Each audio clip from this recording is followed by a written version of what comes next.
sant la war nañoo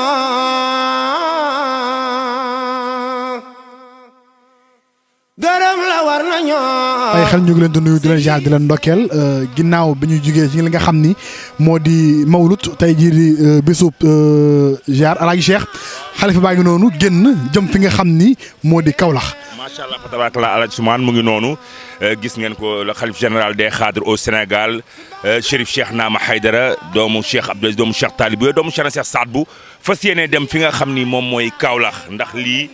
lu yàgg la cosaan la ndax demul daraay lenn lu dul loo xam ni liggéeyu baayam la muy Cheikh na Cheikh Abdoulaye doomu Cheikh Talibou nga xam ni chaque at daka daan def moom nag mu jeewul puso bi mu réer mu ngi topp li nga xam ni moom mooy liggéeyu baayam Cheikh na Cheikh Abdoulaye doomu Cheikh Talibou gën koo yokku nag gën koo yaatal ba tey ji macha allah fa tabarakallah convoi baa ngi nii bari ba dee waa Dakar ñëw nañu ñi nga xam ni ñëpp ñoom ñooy taalibe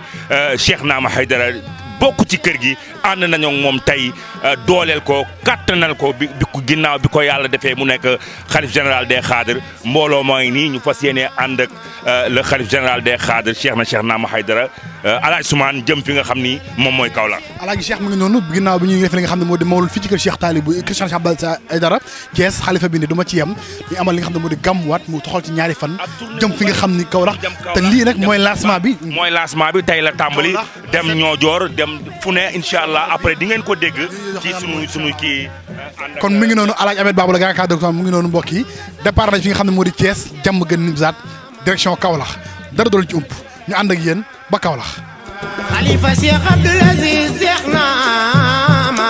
jërëjëf Cheikh Naama Khalifa Cheikh na Cheikh Saad Bou Cheikh Naama jërëjëf Cheikh Naama doonu nga sa maam Seydina Mohamed Cheikh Naama